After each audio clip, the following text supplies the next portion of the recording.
दोस्तों, आज की कहानी में मैं आपको 4 युगों के बीच हुए झगड़े के बारे में बताने जा रहा हूं। कहा जाता है कि एक समय पर 4 युग यानी चारों भाई एक जगह पर एक साथ बैठे हुए थे और आपस में बात कर रहे थे कि किसी बात को लेकर इनके बीच झगड़ा हो गया। सतयुग ने बोलते हुए कहा, अरे मूर्खो, तुम सब मुझसे छोटे हो, मेरी बराबरी भूल से भी मत करना। पास में बैठे त्रेतायुग ने यह बात सुनी तो कहने लगा, भाई तुम मेरे से बड़े कब हो गए? सबसे बड़ा तो मैं हूं, तुम मुझसे सर्वश्रेष्ठ नहीं हो सकते हो। सबसे सर्वश्रेष्ठ तो मैं ही हूं। द्वापर युग से भी नहीं रहा गया और उसने बोला, तुम सर्वश्रेष्ठ नहीं हो, सर्वश्रेष्ठ तो मैं हूं। इसके बाद इस लड़ाई में कलयुग कहां पीछे रहने वाला था। कलयुग कहने लगा, तुम तीनों श्रेष्ठ बन रहे हो, लेकिन असली जो बात है उसको तो आप जानते ही नहीं हो। वास्तविकता में श्रेष्ठ मैं हूं। इस तरह 4 युगों में झगड़ा बढ़ने लगा। तब इन चारों ने मिलकर फैसला किया कि ऐसा तो हम सब आपस में लड़ते ही रहेंगे, हम आपस में कभी फैसला ही नहीं कर पाएंगे। हम में से कौन सबसे उत्तम है और कौन बड़ा है, इसका फैसला भगवान भोलेनाथ ही करेंगे। भगवान सब कुछ जानते हैं और वही फैसला करेंगे। इसके बाद चारों मिलकर कैलाश पर्वत की ओर निकल पड़ते हैं। जब भगवान के दरबार में कैलाश पर्वत पर पहुंचते हैं तो द्वारपाल उन्हें वहां रोक लेते हैं। द्वारपाल कहते हैं कि भाई आप चारों लोग कौन हो और आगे कहां जा रहे हो? तो चारों युग कहते हैं, हमें भगवान शिव से मिलना है, हम बहुत बड़ी परेशानी में है, आप भगवान शिव को बताओ कि आपसे मिलने 4 युग आए हैं। स्वयं नंदीश्वर महाराज भगवान शिव के पास आए और भगवान शिव से कहने लगे, हे प्रभु, आपसे चारों युग मिलना चाहते हैं। भोलेनाथ ने उन्हें सम्मान पूर्वक अंदर लाने को कहा। इसके बाद चारों युग भगवान शिव के पास पहुंचते हैं। भगवान शिव ने चारों को सम्मान सहित अपने दरबार में बैठाया। भगवान ने इनका बड़ा स्वागत किया। चारों युग भगवान शिव को प्रणाम करते हैं। इसके बाद कैलाशपति ने कहा, कहो युगो, आज तुम्हारा कैसे आना हुआ? तुम तो स्वयं ही काल चक्र हो, तुम तो स्वयं ही समय हो, फिर ऐसा क्या कारण है कि तुम्हें मेरे पास आना पड़ा? चारों युग कहते हैं कि हे सृष्टि की रचयिता, हम चारों में बहुत बड़ी बहस छिड़ गई है और हम इस लड़ाई का निपटारा नहीं कर पाए हैं, इसलिए हम आपके पास आए हैं। इसलिए आपसे हाथ जोड़कर विनती है, आप हमारा न्याय करें, आप हमें न्याय के रास्ते पर ले आएं। हमें आप ये बताएं कि हम चारों में सबसे बड़ा कौन है। पिछले लंबे समय से हमारे चारों के बीच लड़ाई जारी है, हम चारों में सर्वश्रेष्ठ कौन है? भगवान शिव कहते हैं, इसका निर्णय तो तब होगा जब आप चारों अपना अपना पक्ष मुझे बताएंगे। तब भगवान शिव सतयुग से कहते हैं, सतयुग तुम बताओ, तुम्हारे पास क्या तर्क है, तुम इनसे कैसे सर्वश्रेष्ठ हो? तब भगवान शिव से सतयुग कहते हैं, देखिए प्रभु, मेरी उम्र सबसे ज्यादा है, मैं 17 लाख वर्ष का हूं और अन्य लोग मुझसे बहुत छोटे हैं, इसलिए मैं इन सबसे आयु में भी बड़ा हूं। तभी पास में बैठा कलयुग बोला, प्रभु, उम्र से कोई व्यक्ति बड़ा नहीं होता, उम्र से कोई बड़ा नहीं बनता, बल्कि व्यक्ति या व्यक्तित्व बड़ा तो अपने गुणों से होता है, और मैं तो यही बात सब जगह सुनी है। भगवान भोलेनाथ ने कहा, बात तो कलयुग की भी ठीक है, और सतयुग से कहा कि सतयुग तुम इस तरह बड़े तो नहीं हो। सतयुग कहने लगा कि हे प्रभु, मेरे युग में जो व्यक्ति हुए हैं वो बड़े ही बलशाली और पराक्रम से भरे हुए थे, इतने शक्तिशाली थे कि धरती को भी उठा लिया करते थे। जब मैं मेरे राज्य में स्वयं राज करता था तो उसी समय भगवान श्री हरि विष्णु ने कई अवतार लिए थे। प्रभु नरसिंह अवतार मेरे ही समय काल में हुआ, वराह अवतार मेरे ही काल में हुए, मत्स्य अवतार मेरे ही शासन काल में हुआ। इतने में त्रेतायुग बोला, क्या प्रभु श्री हरि विष्णु के अवतार होने से सतयुग बड़ा हो सकता है? ऐसे तो प्रभु मेरे समय काल में मर्यादा पुरुषोत्तम श्री राम ने अवतार लिया, जिन्होंने इस संसार को मर्यादा में रहने की सीख दी। बलवानों की बात करें तो कुंभकर्ण जैसे योद्धा और रावण जैसे योद्धा मेरे ही समय काल में हुए थे। प्रभु इस दलील से सतयुग बड़ा नहीं हो सकता है, इस हिसाब से बड़ा तो मैं हूं। जब यह पास बैठे द्वापर युग ने सुनी तो द्वापर कहने लगे कि प्रभु, ये दोनों बड़े बन रहे हैं, परंतु ये दोनों बड़े कैसे हो सकते हैं? प्रभु मेरे शासन काल में भी भगवान श्री कृष्ण ने अवतार लिया था। ये भगवान योद्धाओं की बात करते हैं तो मेरे शासन काल में बड़े बड़े योद्धा कंस, जरासंध, भीष्म पितामह और 5 पांडव तो मेरे ही शासन काल में हुए थे। इसके अलावा भी कई बड़े योद्धाओं ने मेरे शासन काल में जन्म लिया। तो बताइए प्रभु कि मेरे शासन काल में कौन सा योद्धा इनके योद्धाओं से कम था? इसलिए प्रभु इन सभी से बड़ा मैं हूं। तभी कलयुग बोला, रुको भाई। कलयुग भगवान शिव जी से कहता है, उनके शासनकाल में जो भी योद्धा और लोग पैदा हुए उनमें बुद्धि की कमी थी। जिनके शासनकाल में बुद्धिमान लोग पैदा नहीं होते, क्या वह सर्वश्रेष्ठ हो सकते हैं? इसलिए प्रभु, मेरा शासनकाल सबसे अच्छा है। मेरे युग में व्यक्ति दुखी नहीं रहता। मेरे युग के अंदर नई तकनीक का विकास हुआ है, जहां इंसान हर तरह की सुख सुविधाओं में रहता है। इसलिए मेरा शासनकाल भी सर्वश्रेष्ठ है। जब भगवान ने 4 युगों की बात सुनी तो भगवान शिव जी भी सोच में पड़ गए। आखिर किसकी बात को सही माना जाए? पास में ही माता पार्वती बैठी थी। माता पार्वती कहती हैं कि हे प्रभु, अगर आप इनका फैसला नहीं कर पाए तो फिर इनका फैसला कौन करेगा? ऐसे तो ये चारों भाई आपस में ही लड़कर मर जाएंगे। इसलिए कैसे भी करके प्रभु आप इनका निर्णय कीजिए। सभी देवताओं ने मिलकर भगवान शिव से यही विनती की, प्रभु आप इनका निर्णय कीजिए, नहीं तो 4 युग अगर आपस में लड़ लेंगे तो फिर क्या होगा? सृष्टि का काल चक्र रुक जाएगा, समय का प्रवाह रुक जाएगा। इसलिए प्रभु आप ही कुछ कर सकते हैं। भगवान शिव कहते हैं ठीक है, मैं आप सभी की बात मानता हूं और मैं इन चारों भाइयों की लड़ाई का निपटारा करूंगा। भगवान शिव ने चारों युगों से कहा कि चलो ठीक है, मैं इस फैसले को सुनने से पहले आप चारों युगों की एक परीक्षा लूंगा। अगर उस परीक्षा में सफल हो गया वही सबसे बड़ा और सर्वश्रेष्ठ होगा। तभी सतयुग बोल उठा कि हे भगवान, आप जो चाहे वो परीक्षा ले लीजिए, सबसे बड़ा तो मैं ही हूं। चारों युग परीक्षा पास करने के लिए तैयार हो जाते हैं।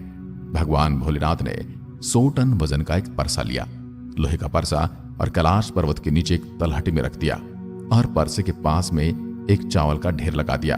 भगवान शिव सतयुग से कहते कि सतयुग, मेरे 5 गण यहां बैठे हैं और इस परसा में रखे हुए चावल को बनाना है, तो इन चावलों को तुम्हारे युग का व्यक्ति ही बनाएगा और मेरे यहां जितने गण हैं वो सब भोजन करेंगे। सतयुग, आप अपने युग के किसी आदमी को भेजिए, हम सब लोग यह देख रहे हैं आपका व्यक्ति कर पाता है या नहीं। सतयुग ने भगवान शिव की यह बात सुनकर अपने युग का सबसे बलशाली व्यक्ति को यह काम करने के लिए भेजा। सतयुग की बात सुनकर बलशाली व्यक्ति उस 100 टन वजन वाले परसे के पास आता है। तो वजन में बहुत भारी लग रहा था, लेकिन वह सतयुग का व्यक्ति था तो बड़ा ही बलवान था। उसने एक बहुत बड़ी भट्टी खोदी। भट्टी खोदने के बाद पेड़ों को तोड़कर लाया और उसमें अग्नि जलाई। आग लगाने के बाद फरसे को एक हाथ से उठाया और उठाकर भट्टी बना दी और उसके अंदर चावल बना दिए। जब उस विशाल बर्तन के अंदर चावल बनकर तैयार हुए तो उस व्यक्ति ने, जो सतयुग का था, समस्त गणों को बिठाया और सभी को भोजन करा दिया। वह व्यक्ति अपना काम पूरा करके सतयुग में लौट गया और कहा कि महाराज, मैंने सभी को भोजन करा दिया है।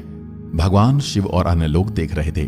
भगवान शिव त्रेता युग से कहते हैं कि त्रेता, अब तुम अपने योग्य व्यक्ति को भेजो। उन्होंने भी यही करना था, तो त्रेता युग ने कहा कि ठीक है। फिर त्रेता युग ने भी अपने सबसे महान व्यक्ति को यह काम दिया और उससे कहा, यह जो 100 टन का परसा दिख रहा है, इसमें सभी के लिए चावल बनाने हैं। त्रेता युग का व्यक्ति भी बड़ा ही बलवान था।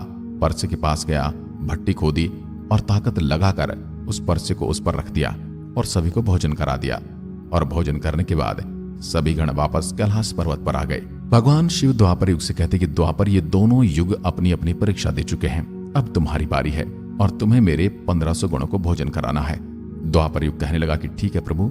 द्वापर युग ने भी एक भीम जैसे अवतार वाला बड़ा ही ताकतवर बलवान व्यक्ति को बनाकर खड़ा कर डाला। उसे भी वही काम दिया गया। वह व्यक्ति अपनी प्रभु से कहता कि ठीक है प्रभु, जैसी आप क्या गया। द्वापर युग का व्यक्ति चलता है। उसने देखा कि परसा तो कुछ आकार में बड़ा है, उठाने में ताकत लगानी पड़ेगी, परंतु उसने भट्टी खोदी और लकड़ों की व्यवस्था की और परसे को अपना पूरा दम लगाकर दोनों हाथों से उठाया। क्योंकि उसे सतयुग और त्रेतायुग के व्यक्ति उठा सकते थे, तो उसे बहुत ताकत लगानी पड़ी। काफी मुशक्कत के बाद उसने भट्टी खोदी और परसे को रखकर चावल बना दिए। उसने भगवान शिव के सभी गणों को भोजन कराया। भोजन कराने के बाद द्वापर युग का व्यक्ति अपने मालिक के पास आता और कहता कि प्रभु, मैंने अपना काम कर दिया। अब भगवान शिव कहते कि कलयुग, अब तुम्हारी बारी है। परसा तुम देख रहे हो, उसका वजन कम नहीं होगा, उसका वजन उतना ही रहेगा, 1000 टन। लेकिन अब तुम्हें परीक्षा देनी है। तुम मानने को तैयार नहीं थे कि तुम सबसे छोटे हो, लेकिन तुमने तो माना नहीं। भगवान ने कहा, तुम्हारे युग के आदमी की आयु भी कम है, बाकी युग के लोगों की आयु अधिक है। सतयुग की आयु 1 लाख वर्ष है, त्रेतायुग में 10,000 वर्ष होती थी और द्वापर युग में 1000 वर्ष, और यह कलयुग तुम्हारे शासनकाल में तो मात्र 100 साल भी ठीक से नहीं है और तुम्हारा आदमी भी छोटा है। जब भगवान शिव की बातें कलयुग ने सुनी तो कलयुग कहता कि प्रभु ठीक है। कलयुग बोला, भगवान मैं यह काम कर लूंगा, हाँ मुझे बस मौका दीजिए, हम भी परीक्षा देकर देखेंगे। यदि हमसे नहीं हो पाया तो हम जाकर हार मान लेंगे। भगवान शिव कहते हैं ठीक है, तुम अपना आदमी बुला लो। फिर भगवान शिव कहते हैं कि परसा देख रहे हो, 100 टन का है। कलयुग कहता कि ठीक है प्रभु, आप मेरा तमाशा तो देखिए। तीनों युग हंसने लगे। भगवान शिव भी उसकी बातें सुनकर अचंभित थे। भगवान शिव सोच रहे थे क्या कलयुग का व्यक्ति इतना भारी टन का परसा उठा पाएगा। कलयुग ने बड़ा ही बुद्धिमान व्यक्ति को पैदा किया। बड़ा ही तीव्र व्यक्ति था, ज्यादा सोचने वाला व्यक्ति था। कलयुग ने उससे कहा कि मेरी नाक का सवाल है, आपको यह काम करना है, परीक्षा का समय है। यदि तुम इसमें असफल हो गए तो मैं सबसे छोटा हो जाऊंगा। व्यक्ति कहता है प्रयास करूंगा। तो तीनों युग उस पर फिर से हंसने लगे, क्योंकि एक छोटा सा व्यक्ति जिसकी लंबाई मात्र 3 हाथ के बराबर है वो क्या करेगा, जबकि हमारे युगों की लंबाई तो बहुत हुआ करती थी।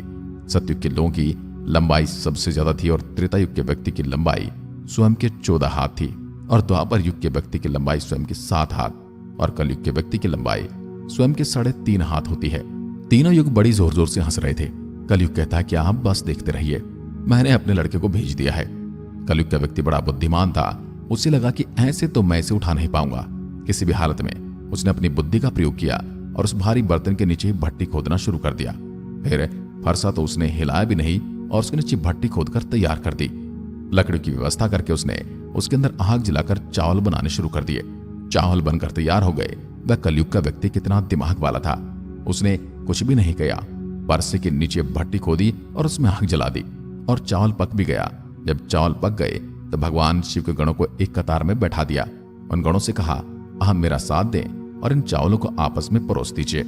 भगवान शिव के 4 विशाल गण चलते हैं और उन चावलों को बाल्टी में भरकर सभी गणों को परोस देते हैं और उस कलयुग के व्यक्ति ने अपना काम आसानी से कर दिया। वह अपने महाराज कलयुग के पास आया और आकर के कलयुग से कहा कि हे प्रभु, मैंने अपना काम कर दिया है। कलयुग बड़ा प्रसन्न था और कहने लगे आज तो आपने मेरी लाज रख दी। इसके बाद कलयुग भगवान शिव से कहते हैं आप बस अब परीक्षा का फैसला सुनाइए, कौन इस परीक्षा में सफल हुआ। भगवान शिव मन में विचार करने लगे और सोच करके जवाब दिया। भगवान शिव ने कहा मैंने तुम चारों की परीक्षा देखी। जब सतयुग का व्यक्ति आया तो उसने अपनी ताकत लगाई और ताकत लगाकर उसने पारसी को उठा करके अग्नि में रख दिया और स्वयं ही मेरे सभी गणों को चावल परोसे। जब त्रेतायुग की बारी आई तो उस व्यक्ति ने भी बिल्कुल ऐसा ही किया और इसी तरीके से द्वापर युग के व्यक्ति ने भी किया। परंतु तुम देखते नहीं कि मात्र 3.5 हाथ का व्यक्ति, इसने अपनी बुद्धि का प्रयोग करके इतने भारी परसा जिसे हिलाना तक मुश्किल था, लेकिन उसमें इसने चावल बना दिए, सबको खिला दिया। मेरे इतने गण थे कि अगर वो बाल्टियों से परोसता तो शायद परेशान हो जाता। तो देखिए उसकी बुद्धि, उसने उनमें से 4 गण अपनी सहायता के लिए बुलाए और चारों गण भोजन परोसने आए और स्वयं भी बैठा रहा। ये तो बड़ा बुद्धिमान व्यक्ति है, ये तो बड़ा ही बुद्धिमान युग है। भगवान शिव कहते हैं कलयुग बड़ा ही बुद्धिमान व्यक्ति का युग होगा। इसमें मशीनों का आविष्कार होगा, बड़े बड़े दिमाग होंगे। भगवान शिव कहते कि आपने काम अच्छा किया, बलशाली व्यक्ति थी आपके युग के अंदर, लेकिन तुम्हारे युग के व्यक्ति में बुद्धि का अभाव था। उन्होंने कभी अपनी बुद्धि का उपयोग नहीं किया। नहीं तो कुंभकर्ण ने रावण, इनके जैसे महान योद्धा जिनके मरने के लिए स्वयं भगवान अवतार लेकर आए, वो इतने मूर्ख थे कि ये नहीं जान सके कि भगवान है या फिर व्यक्ति, और उनसे युद्ध किया और सभी के सभी मारे गए। कलयुग के व्यक्तियों को देखो, आप कितना बुद्धिमान हैं और आगे आने वाले युगों में, आने वाले कलयुग के राज में वैसे ही बुद्धिमान व्यक्ति देखने को मिलेंगे। तो भगवान शिव ने निर्णय लिया कि तुम चारों में सबसे बड़ा कलयुग होगा। कलयुग मशीनों का युग होगा, कल पुरुषों का युग होगा। इस समय बड़ी बड़ी मशीनों का आविष्कार होगा जो कि सतयुग, त्रेतायुग और द्वापर युग में नहीं हो पाया। भगवान शिव की बात सुनकर वह चारों युग भगवान शिव की बात मान लेते हैं और चारों युग अपने अपने धामों को, अपने अपने साधनों को और अपने अपने राज्य को लौट जाते हैं। तो आपने देखा कि कैसे भगवान शिव ने चारों युगों का फैसला किया। आशा करते हैं आपको इस कहानी से बहुत कुछ सीखने को मिला होगा। आज की वीडियो में बस इतना ही। जय हिंद, जय भारत।